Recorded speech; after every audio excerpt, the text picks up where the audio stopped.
Hi folks, welcome to the Math 621B Chapter 10 Concept Roundup.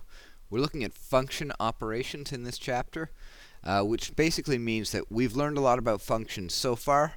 Let's see what happens when we put them together, either by adding and subtracting them, or by multiplying or dividing them, or by creating composite functions. As always, there's a link to the notes just down below, so you can check out the video description, and there's also a review in there that you can print off. So let's dive in. Function operations, we're looking at sums and differences here. So the expression f plus g at x, or of x, means just this. F of x plus g of x. If you have subtraction, it's f of x minus g of x. So it's pretty intuitive. We can obtain some function that's either the sum or difference algebraically or by a table of values. And so we're going to go kind of the long way around in this first example and take a look at what happens if we have a function f of x that's 3x plus 2. Now, you know what that function looks like. That is a line with a y-intercept of 2 and a slope of 3.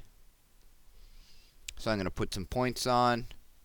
I'm going to connect them. That's the function f. G of x is a pretty straightforward function. It's just y equals 1, so it's a horizontal line at 1. And the question becomes, what does it look like if we add them together? What is the function of that green line added to the red line? One way that we can go about figuring out what that looks like is by taking all the values that we know for f of x and adding them up for all the values or y values that we know for g of x. Okay, so if I were to put, I'll make a little table of values here. So for f of x, if I put negative 2 into this, I'm going to get negative 4. And I'll just keep going. G of x is always 1. And h of x here is defined as f of x plus g of x. Well, one way to figure out what it looks like is just to take all of its y values and add them together. So when x is negative 2, f of x is negative 4, g of x is 1, h of x is the sum of those. Add them up. Okay, this will give us 0. 2 plus 1 is 3. 5 plus 1 is 6. 8 plus 1 is 9. Let's see what happens when I plot all those points. So when x is negative 2, I get a y value of negative 3. When x is negative 1, I get a y value of 0. And so on. And you can see the shape that we're getting. We're getting a line that looks a lot like the green one, but looks like it's been moved up by 1. Now, what would have been a little more elegant than us finding this through a table of values would have been just to find the equation of h of x. Okay, and we said h of x is f of x plus g of x. And just to refresh our memories, up top we had f of x was in green. F of x was 3x plus 2. G of x was 1. So the equation of h of x, the sum of them, should be f of x plus g of x, which is 1, or 3x plus 3. Now let's take a look at the blue line that we got. It really does look like the graph of 3x plus 3. It's got a slope of 3 and a y-intercept of 3. Okay, so it probably would have been easier for us to find that equation first and then graph. And that's the case if it gives us familiar shapes when we add and subtract our functions. But we can always just resort to the table of values and add up our y values. Okay, so let's take a look at another one that's comprised of some familiar shapes. We've got square root functions here. We know what they look like. They look kind of like this. This first one, p of x, would be one of those that's moved to the right one.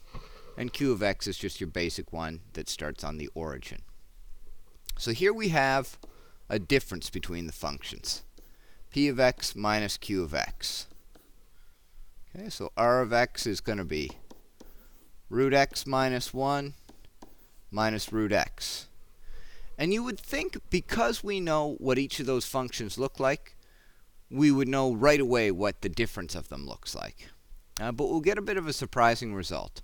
So the easiest way for us to go about this is to do the table of values, because we don't know exactly what this difference of those two functions is going to look like.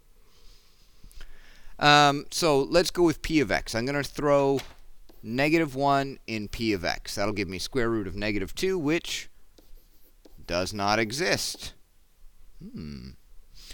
If I go at 0 in p of x, that's going to be square root of -1, which also does not exist. Okay? If I put 1 in p of x up here, I'll get root 0, which is just 0. If I put in 2, I'll get the square root of 1, which is 1. If I put in 4 rather, I'll get square root of 3, which is roughly 1.73. Let's keep going. If I put in 5, I'll get the square root of 4, which is 2. And if I put in 10, I'll get the square root of 9, which is 3. Let's do that for q of x, which was root x. So if I put -1 in this, again, it does not exist. If I put 0 in, I'm going to get 0. Square root of 1 is 1. Square root of 2 is root 2, or roughly 1.41. Square root of 4 is 2. Square root of 5 is root 5, or about 2.24. And square root of 10 is root 10, or about 3.16. Okay. So if I were to take those and use that to sketch each of these, let's see. Does not exist at -1, does not exist at 0. I'd have this point, 4, 1.73, so about here, 5, 2, and 10, 3.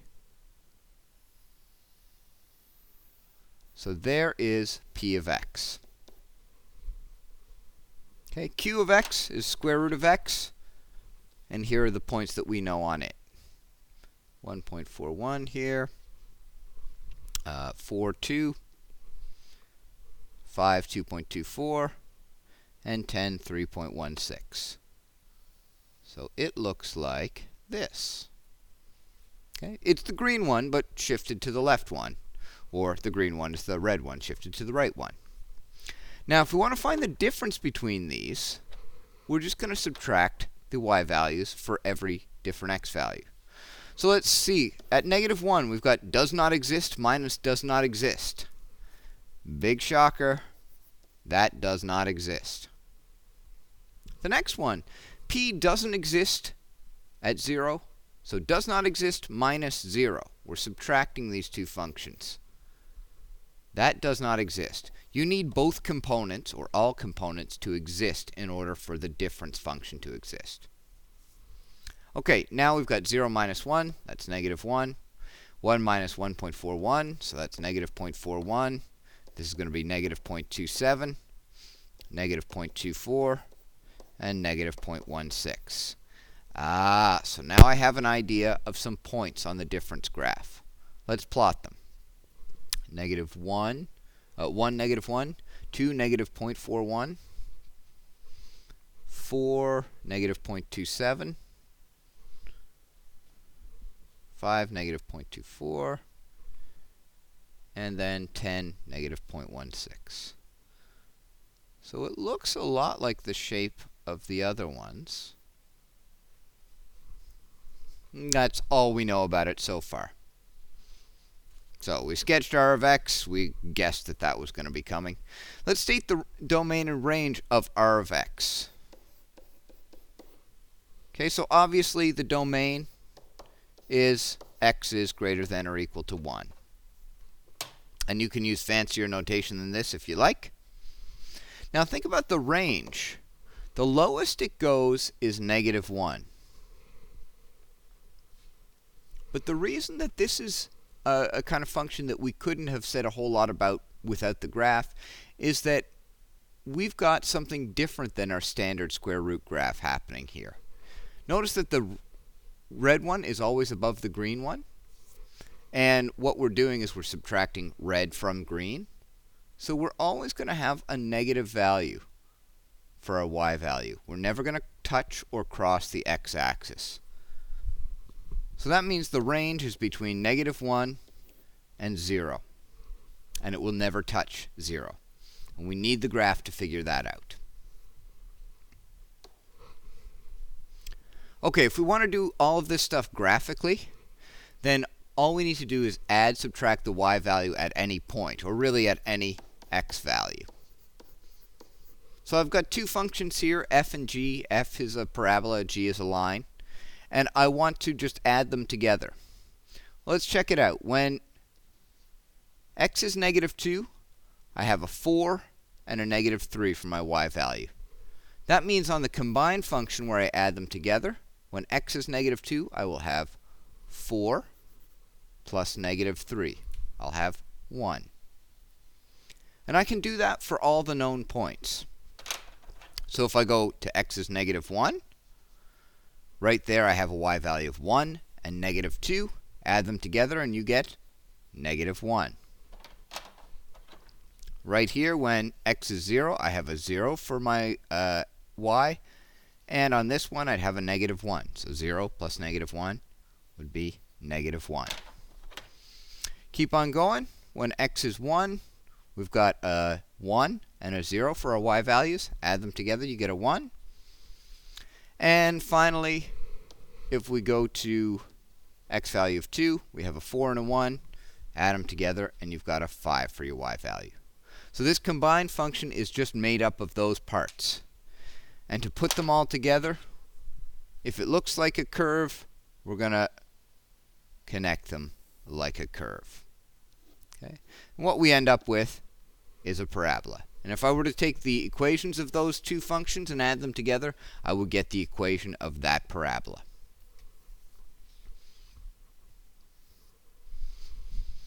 Last little piece of the puzzle we'll look at in terms of adding and subtracting functions is a case like this.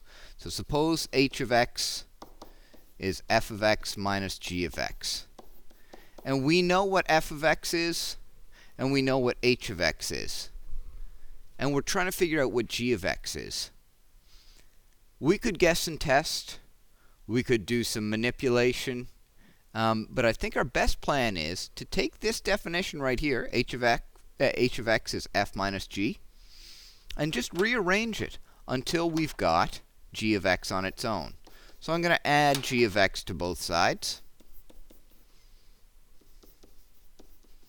That'll give me g of x plus h of x equals f of x.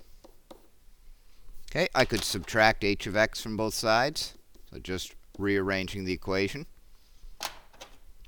And notice that I'm not substituting in any functions yet. I'm leaving them as f, g, and h. That's because now that I've got g isolated, it will be easier at this point to sub in what I know. Namely that f of x is 3x plus 1, and h, which I'm subtracting all of, so it needs to go in brackets, is 2x squared minus 5x plus 4. Okay.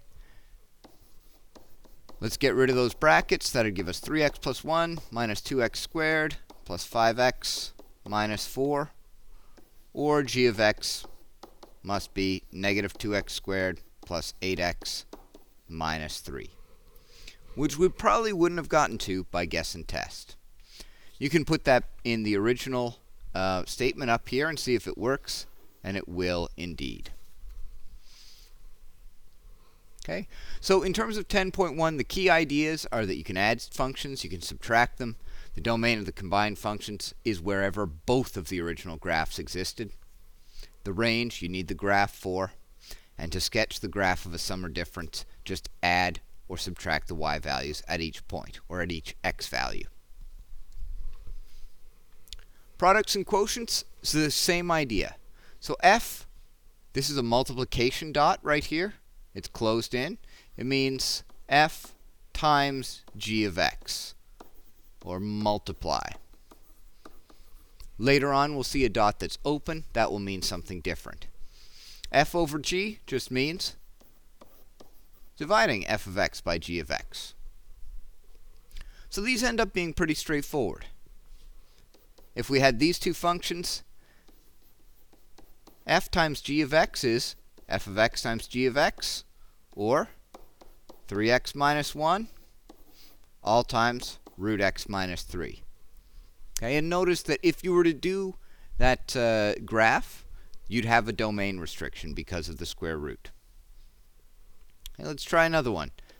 F over g of x, that would be f of x over g of x, or 3x minus 1 over root x minus 3. There's the equation of that function. If we had g over f at 4, that would be g at 4 over f of 4. Now, g was square root x minus 3, but it's telling us in this case that we put in 4 for x. So we'd have root of 4 minus 3 all over f at 4. So put in 4 for x in f. 3 times 4 minus 1. When all said and done, we would get 1 over 11. Okay, so same idea as the sums and differences, we're just multiplying or dividing. Okay, let's do one of these multiplication ones with a graph.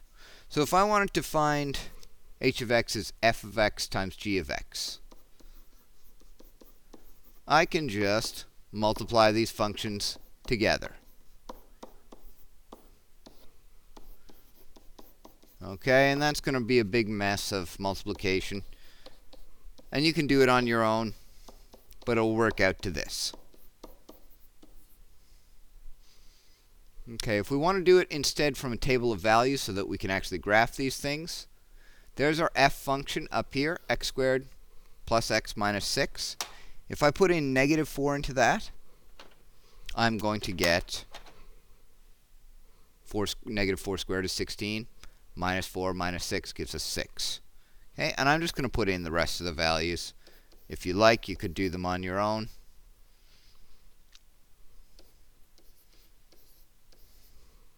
Okay, so if I went and graphed that, I'd have this, this, this,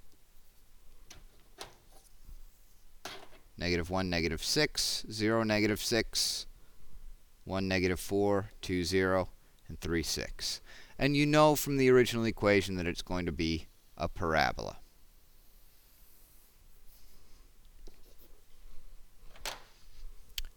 Okay, going in for g of x, which is 2x plus 6. If I put in negative 4, well, that's going to be 2 times negative 4, or negative 8 plus 6. So we'll get negative 2, and I'll just put in the rest of them. It's a slope of 2, so we're going up by 2's.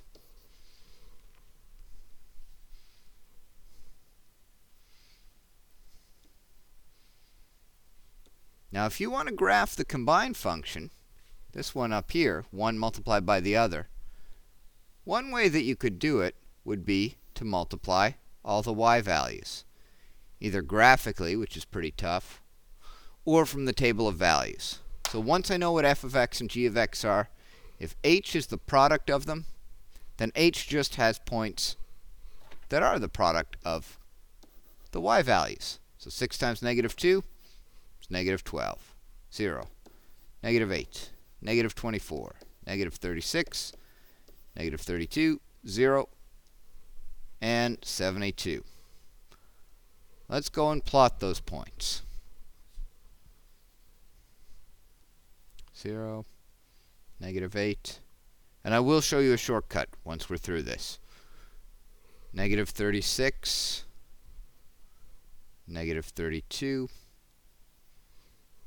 0. And 72 is somewhere up here.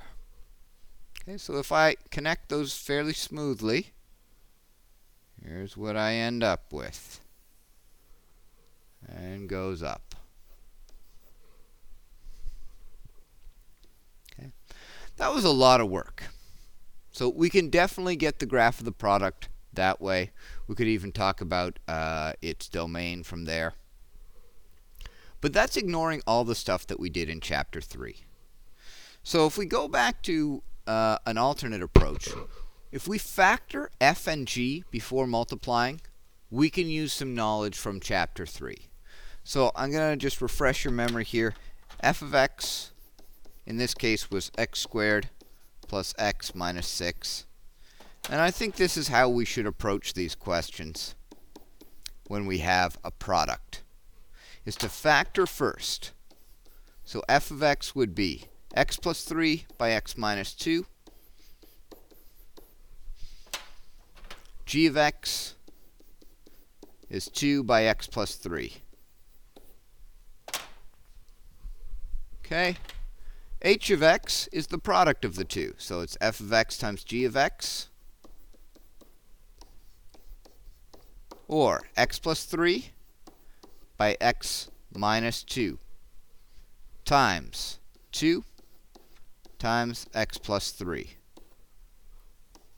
Or rearranged a little bit prettier, the 2 comes out front, x plus 3 is squared, and we have x minus 2.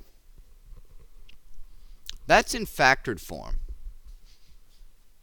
And the factored form is useful to us because it tells us a few things.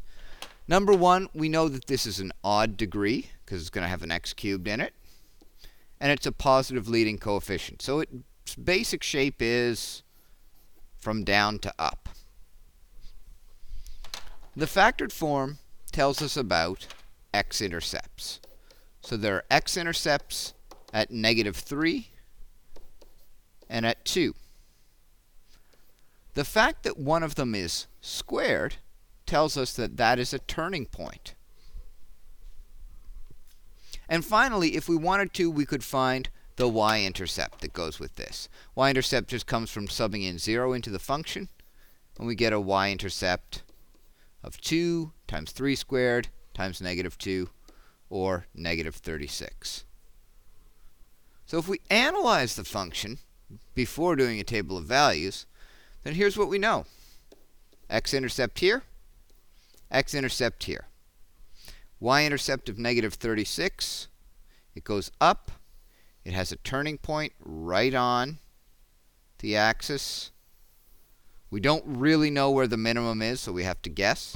And that's true even when we did the table of values. And there's the look of the graph.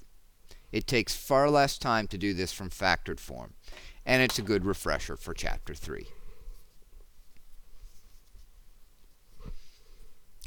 Speaking of looking at stuff that we've done in previous chapters in kind of a new context, when we do quotients, that's exactly what happened in Chapter 9 when we graphed rational functions. So these are the big ideas from Chapter 9. Roots that appear on the top only are x-intercepts. Roots on the bottom are vertical asymptotes. Roots that occur on both top and bottom are holes or points of discontinuity. For the end behavior, highest power on top means there's no horizontal asymptote. There might be a slant asymptote that you could find through long division. Highest power on the bottom means the x-axis is an asymptote.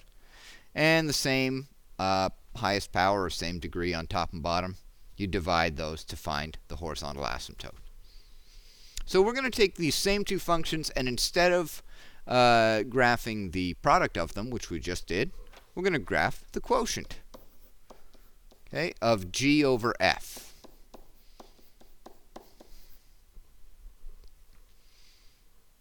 So right away, we want to find if they exist the y-intercept.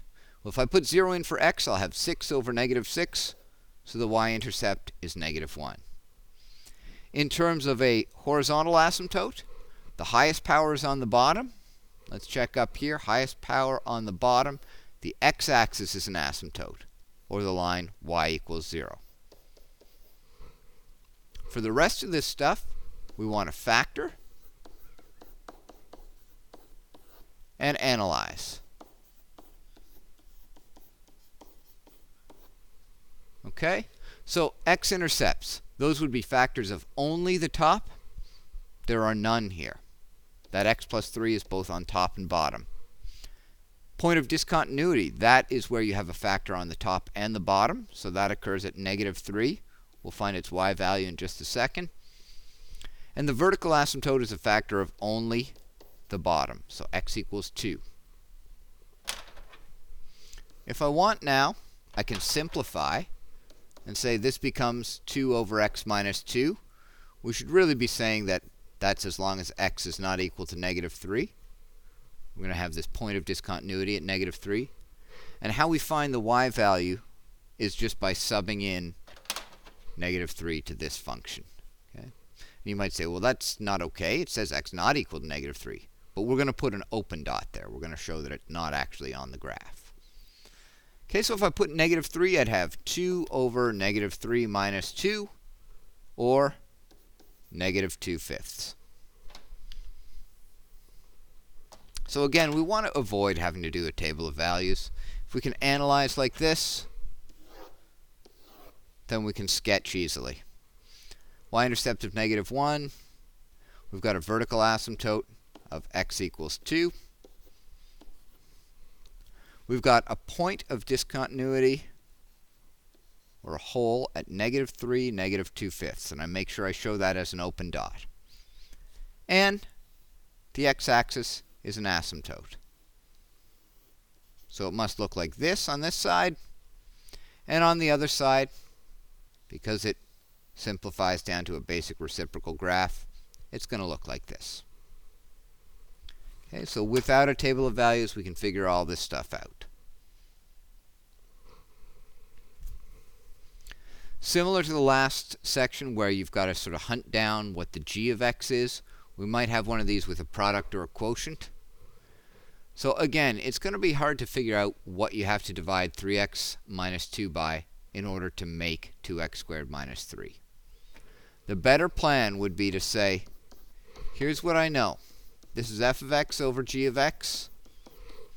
I'm looking to find g of x, so let's multiply both sides by g of x. It's going to be gone here. I can do anything to a function as long as I do it to both sides, or to an equation rather. Okay, now I'm going to divide both sides by h of x. So g of x must be f over h. Now we're ready to sub in. F is 3x minus 2.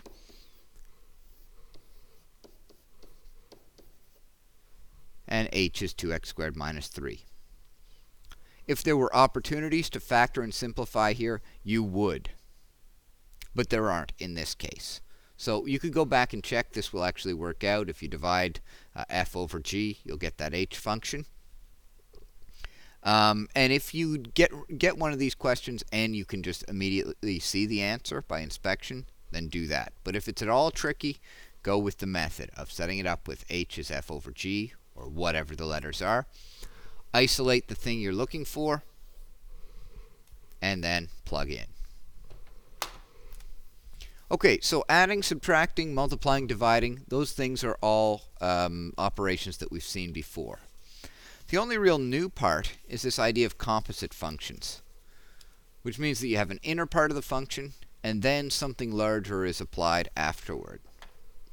So sometimes we apply a function to a value, or to a variable, then apply another function to the result. That's called a composite function. It's going to have an inner first part and an outer second part. And you always deal with the inner first. Just like in brackets. Always start inside your innermost brackets. So over here we have f of g of 3. How you evaluate this is start by finding g of 3. Okay, so if I put in 3 to the g function, I'd have 3 plus 6, or 9. So if g of 3 is 9, then I can just replace g of 3 with the number 9.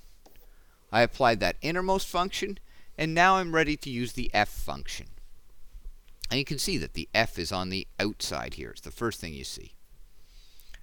So really what we're asked to find here is f at 9, which would be 4 times 9. There's the f function, 4 times x. Or 36. So f at g at 3 is 36. Let's keep going with this idea. G of h of negative 2. Start with the h of negative 2. Okay, here's our h function. If I take negative 2 and square it, I get 4. So we're being asked here, what is g of 4? And that just means subbing 4 into the g function.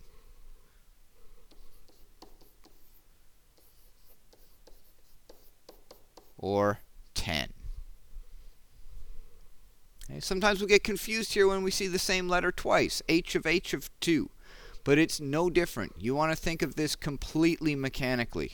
Start with the inside h of 2. That would be 4.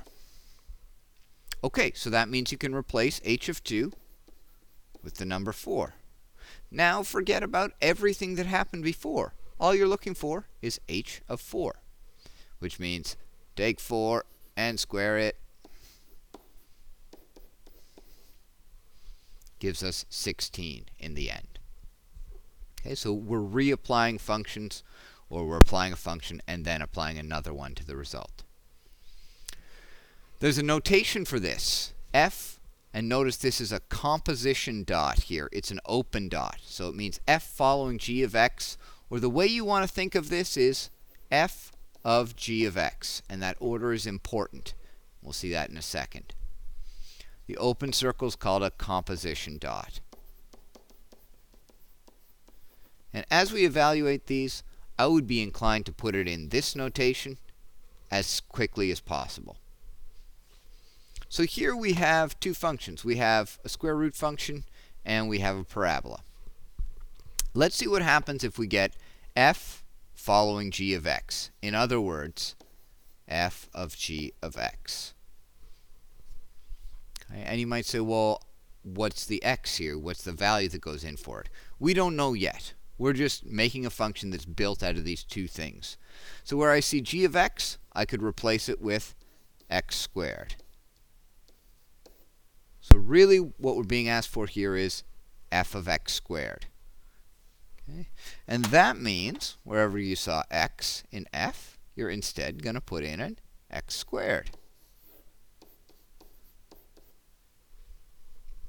So that is the function that comes from taking x squared and applying the function f to it, f of g of x. If we have it the other way around, so g of f of x, meaning this. In that case, the innermost part is the f. So we'd have g of square root of x minus 1.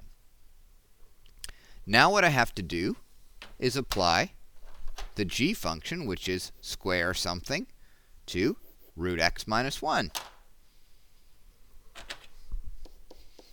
So it's root x minus 1 all squared. And that does simplify to x minus 1. But the fact that it came from this root x minus 1 means initial domain restrictions will follow it.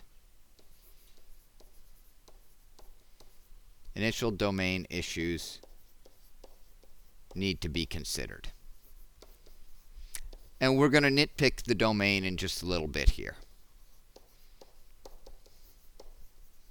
First thing we want to be able to do is just work with these types of composite functions. Then we'll talk about domain. Okay. F of g of negative 2. Well, that's f of g of negative 2. Let's go up here. If I put negative 2 into the g function, I'd have negative 2 squared, or 4.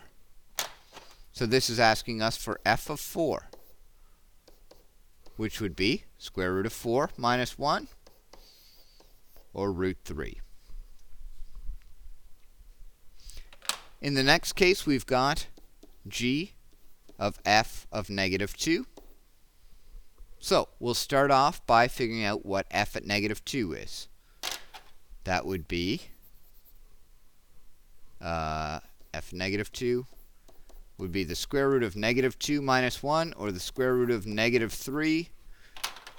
So we're really looking for g at root negative 3. We've got a problem. Cannot do this. Not possible, or does not exist.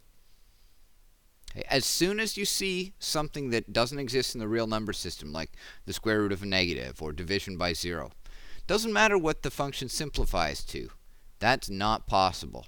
So we see that later on g of f of x goes to x minus 1. But because we had issues earlier on in this one, you can't do g at root negative 3. Doesn't matter that you're going to square it later. Okay, so as soon as you see impossible stuff, you can write not possible. You can't operate on the square root of negative 3 in the real number system. Okay, let's do a couple of other ones. If we have f of x is x plus 1 and g of x is x squared, well, f of g of x is going to be f of x squared. Okay, meaning that we put in x squared for x over here. It would give us x squared plus 1, or a parabola that's moved up 1. I wonder if that's going to be any different than g of f of x. G of f of x would be g of x plus 1, which means that you'd take x plus 1 and you'd apply the squaring to it. And we're not going to expand that out. We know that's going to be a parabola, but because that plus 1 is in brackets, it's going to be a parabola that's moved left 1. So clearly the order of composition makes a difference. F of x, this means that we take f of x plus 1. Now again, you might get confused by the fact that the same letter is there twice, but all we're doing is putting in x plus 1 for x in the f function. So what are we going to get? We'll get x plus 1 plus 1, or x plus 2. So the composite of f and f is this. It's a line with a y-intercept of 2. Similarly, over here, g of x, well, g of x is x squared. So this means we put in x squared where we saw x over here. And what do we get? We get x squared squared, or x to the 4, which looks a lot like kind of a flattened out parabola at the bottom. A little more U-like. Okay, so order matters in composition. You can do it with numbers. You can do it with variables. All right. If we want to find out what f and g are in a composition, here's the big idea. This f, the way we have it written, f is the outer function. It's the big picture. The g is the inner function, the thing on the inside that's being operated upon. One thing you can look for in the inner function is stuff that is repeated.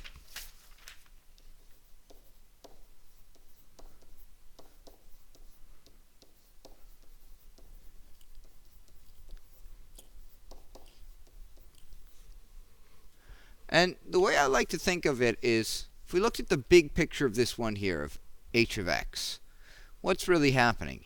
It's a thing squared plus that thing plus 1. The big picture is the outer function.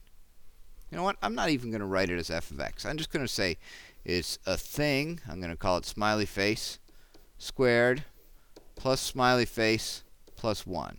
That's really what's happening here. That could be f of smiley face. G is the inner thing, the smiley face. So what is getting squared and then the same thing added again is x minus 2.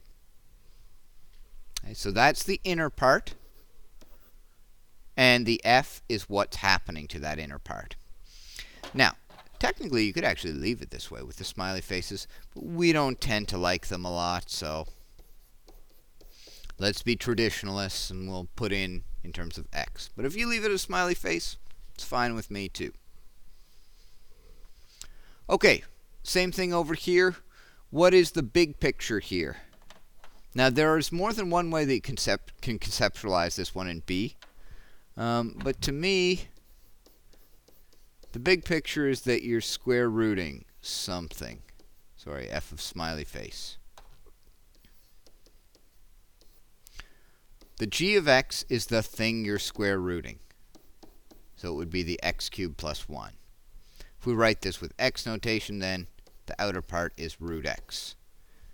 And if I compose those two functions, if I just try it out to make sure that it works, let's see, f of g of x, if I call f, or if I call g x cubed plus 1, and then f is square rooting that, well, then I'll get the square root of x cubed plus 1. I must have done it right. I get this initial statement. Okay? So g is the inner, f is the outer.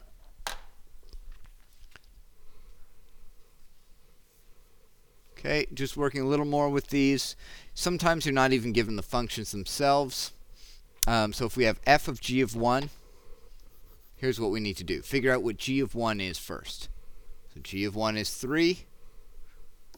So really we're looking for f of 3. And f of 3, they tell us, is 0. It's kind of frustrating. We don't know what these graphs look like. Maybe they only exist at discrete points. G of g at 2. So g of 2 is 1. So we're looking for g of 1. And that is 3. Lastly, g of f at 2. Well, f at 2 is 3, but you're not done. You need to figure out what g of 3 is. And g of 3 is 2. Always work from the inside out. The last thing we're going to take a look at is dealing with the domain of some of these functions. So nitpicking domains of combined functions. The domain of any combined function is the region where all of its components exist. For composites, you need to consider the domain of the inner part. And any restrictions that are on the inner part, you need to carry through. In a quotient, you need to consider where you might be dividing by 0. So let's take a look at what that's going to look like in some specific functions. First of all, let's find out the domain of these first 5 functions, f, g, m, h, and k. So the first one is a line, 3x minus 2. And the things that we're watching out for here are square roots of negatives, division by 0, and logs of non-positives. A line exists everywhere. So its domain is going to be all real numbers. You can put anything you want in for x.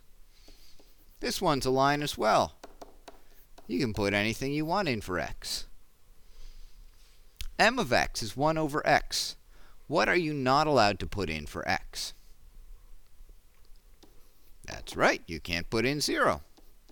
So that's a restriction on the domain. The domain could be anything other than 0. And again, you can use fancier notation than this if you like. H of x is root x minus 2. So let me think. There are some things you can't take the square root of. You can't take the square root of a negative number. So if I put 0 into this function, I'd have root negative 2. That's no good. Let's think about the lowest number you could possibly put in. You could put in a 2 or anything greater. So the domain of that function is x is greater than or equal to 2. And finally, k of x is x squared. That's a parabola. You can put in anything for x. It's not going to cause us to do anything illegal, like square root of a negative or divide by 0. So the domain of this one is all reals. Okay, so now that we know that, let's find out what's going on with some combined functions. If I have f of x minus g of x, well, that would be 3x minus 2 minus 2x plus 1. And what am I going to get? I'll get x and a minus 3. That's the combined function. Does it have any restrictions? No, you can put in anything you want. So the domain of this function would be all real numbers. Here's where you have to start to get a little bit, I don't know, start to sleuth out where you might have some issues. When you have composites. So g of h of x means g of root x minus 2. At this stage right here, you know there's a restriction on the domain. No matter what else happens, you can't put in a number that's less than 2. Okay? So as we go through the question, that domain restriction will have to follow us through, and that's for composites. Okay, so now this is going to be g at that. So 2 root x minus 2 plus 1. And the domain restriction follows us. Domain is x greater than or equal to 2. Here comes another composite, k of h of x. So h of x was root x minus 2. Which means right away we've got that domain restriction of x is greater than or equal to 2. Let's see what happens next. And in a way, this is the most important of the lot. K was squaring something. Okay? So we're going to take root x minus 2, and we're going to square it. And what happens if you square something that's square rooted? Well, you're left with x minus 2. But that domain restriction from the start of the composite needs to follow us.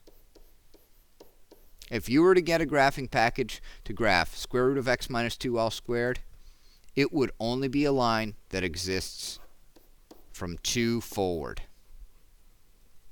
So watch out for restrictions that appear in the composite. Follow them all the way down. All right, f over g, that would be 3x minus 2 all over 2x plus 1. And the restriction that might come from this is what's going to cause you to divide by 0. So the bottom is not allowed to be 0, or 2x plus 1 could not be 0. If we were to follow that through, 2x could not be negative 1, or x could not be negative a half. There's your domain. Okay, can't have a bottom of 0. Nitpicking a couple more of these, h of g of x. So that's h of g of x. And g of x was 2x plus 1. So let's take a look at that composite. Do we have any problems so far? No, it's fine so far.